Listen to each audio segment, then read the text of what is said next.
switch there by Aguirre.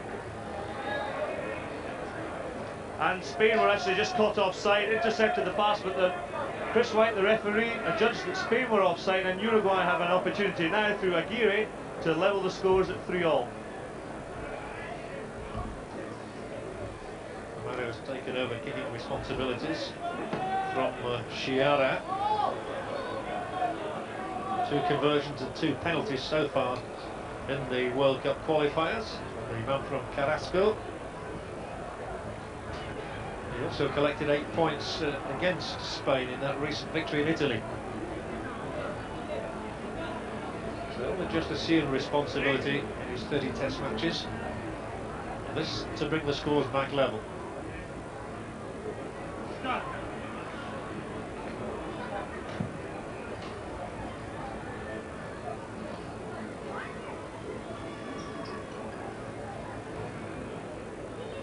So Diego Aguirre suits his left boot, the ball sails between the posts, and Uruguay have it back at 3-3.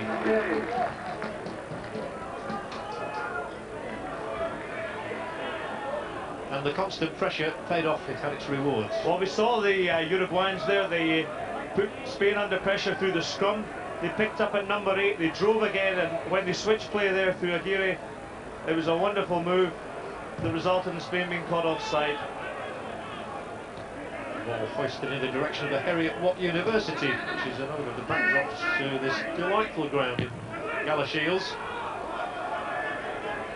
What a good kick this time, and who's underneath it? Malo's underneath it. Bad Bertie, that's what his name means, Alberto Malo, Bad Bertie. He laughs about it himself. Now Kovalenko with a kick which spins off the outside of the boot, but fortunately for him it just eludes that figure of Diego Lamaras, so it's picked up in the end by Cardoso.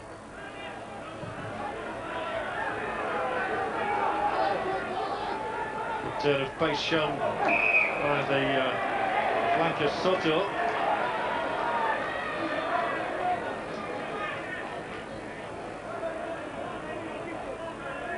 Just a judge forward there. Good positioning by the referee, Chris White. No doubt about the validity of the verdict, though. Put in for Uruguay. We've got quite a healthy crowd here now. There has been talk of it being up to 5,000. There might be a record crowd for this gala field. Aguirre makes a half break. It will be still Uruguay's ball, though. There was no knock on there.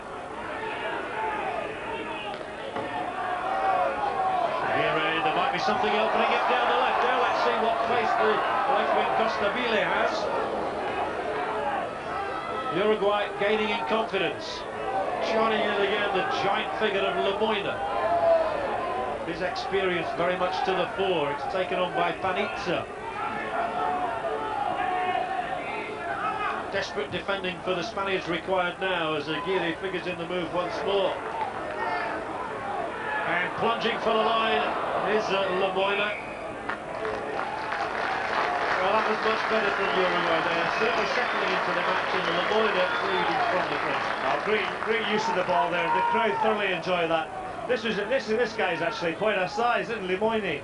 Unfortunately, knocks it on there, lost possession, but that was about 6 or 7 phases of play there that Uruguayans strung together, and they actually looked quite dangerous.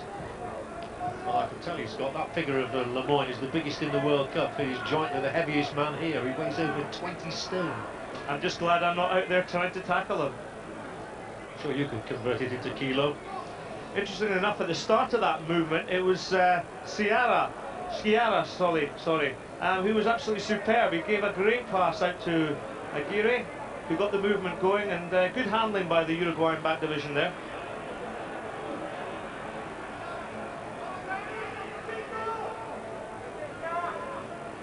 Well, the feeling persists now that Uruguay are just getting on top in the game. This is Spain put in.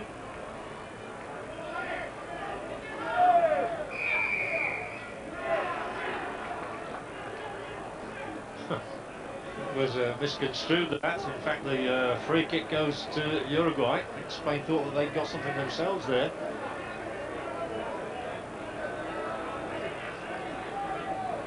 And, I think number 10 Diaz, whose name he knows, who is telling to move away. Here come Uruguay now, predictably with Lemoyne. Scrum down. Well, this will be interesting. This is within striking distance of that Uruguayan 8, so I wouldn't be surprised if they try go for the pushover here. Spot on, it's absolutely set up perfectly, right beneath the sticks. They've got the weight advantage, as we've seen from every scrum so far. Weight, and then the ball will go in from the hands of Chiara, and there is the push. They're not making much ground though.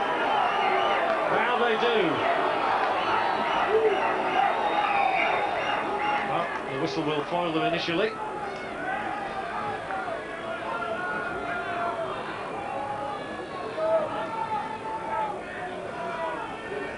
They'll have the chance. And no doubt again they'll go for another pushover here. Yeah, it's bit by bit, isn't it? Inch by inch they power forward. The crowd urging them on. There's the whistle again. And, thought of a quick take.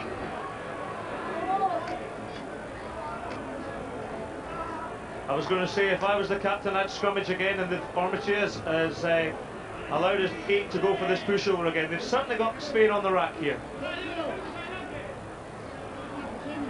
The huge figure of Diego Omacha. What a fairy story it would be if the oldest man in the World Cup was to score Uruguay's first try ever in the finals. There they go. Just wheeling round.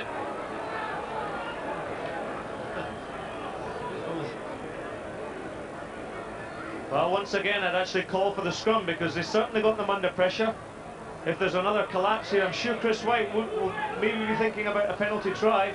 Well, you'd think there have to be a happy ending to this particular chapter, wouldn't you? Talk about getting there inch by inch. But, there is a stoppage here for an injury. The old magic spray has been called for down there. It's the hooker, De La Callier. He's right in the middle of all that massive bodies. They need him to be fit.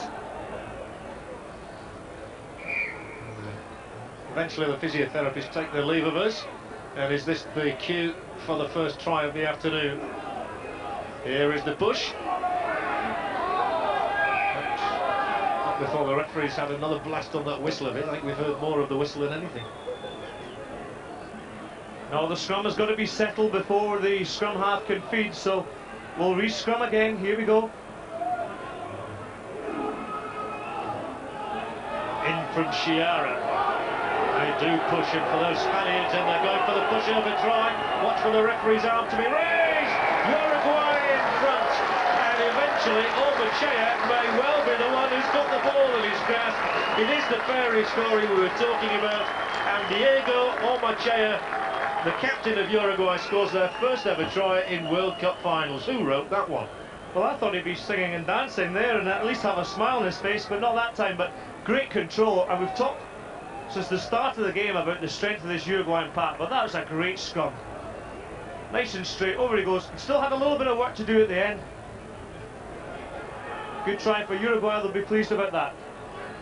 He doesn't show much emotion, does he? But the man who got 8 tries in the World Cup qualifiers gets the first one here at Galashiels. So his 9th try in 62 test matches. He's getting the knack.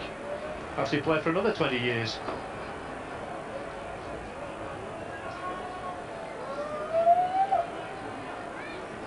And that was important. And now they've handed over to Chiara for the goal-kicking duties. Sweet as a nut. So the points added, and Uruguay, having trailed in the early stages to Kovalenko's penalty, now nudge themselves ahead. Here we see once again, good body position, good pick up there, and Chiara actually helped his captain over the line. But also great tactics there from Uruguay. The left-footed Aguirre, playing at number 10, actually didn't kick that goal. It was Chiara off the right foot and nailed the conversion. So Uruguay into double figures. And back in possession too.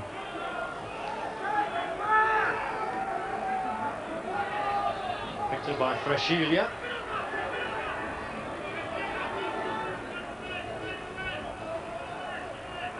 Been pretty good discipline from these sides so far. I think the discipline is a key element in this World Cup.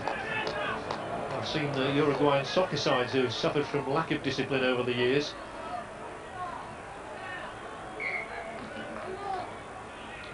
Just talking to some of them yesterday, I was asking whether they fancied their chances of becoming as famous in their own country as Gustavo Poyet and all the famous soccer players that have been from Chescoli and Sosa over the years. And they say, well, there's a lot of interest now in Uruguay in this World Cup. Without a doubt, and obviously whichever team wins this fixture, there'll be front page news back home. Aguirre with a dropout then.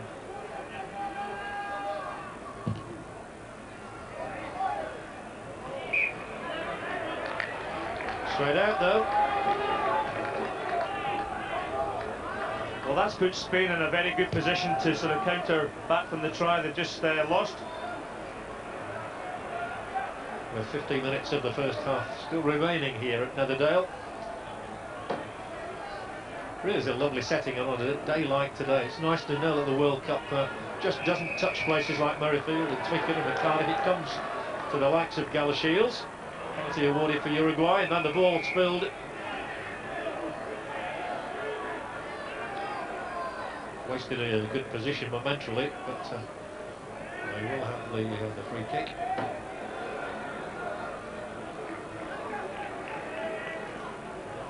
Yeah, the referee adjudged there that Spain weren't back 10 yards, and we've got Aguirre now kicking for touch.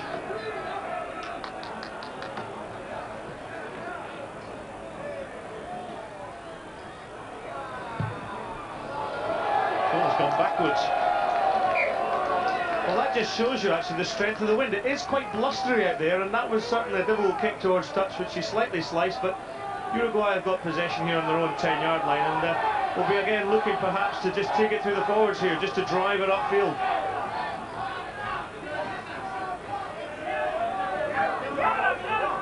That's with the throw.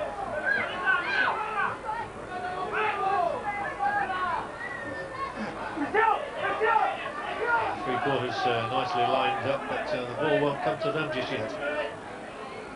We'll have to wait a while. Now it will come out. But, once more, the boot of Aguirre. He's an important player for them, Diego Aguirre.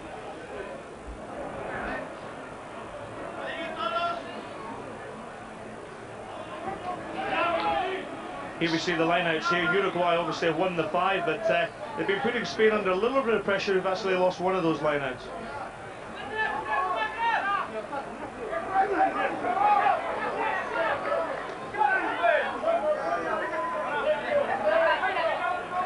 Again, the referee happy that it was straight. Maybe he's taking the wind into account. It's not easy by any means. You sometimes don't get the feel from the gantry of just how tricky it is. The whistle will sound again. Come down with advantage Spain here. Ball. Well, Spain lost another line out there. The ball went back, but they're all working off slow ball. You can see how the wind is playing havoc here. Certainly with the flags. It is an important factor. Well, we are blessed with quite a nice day. It's actually warmed up a little bit from this morning. Certainly a little bit warmer up here in the commentary box. We're above the pitch. A magnificent view here, and what a great day.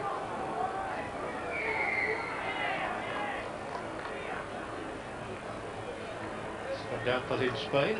If they understand that you come up, you come up, you come, which is exactly what Chris White was saying to these international rugby players. Spain, by the way, started at 5,000 to 1. There's the first half possession, and heavily in favour of Uruguay now. And yet it took them 10 minutes or so to get going, which just shows how they are increasing their momentum, and maybe that's a worrying factor for Spain with the second half to come. Obviously these Uruguayans are loving their scrummaging at the moment, because they're having to ask Spain to re-scrum again. Penalty against the Spaniards this time. Holding on. The front row, Campson, Zapatero up against two very good scrummagers in Sanchez and Limoni.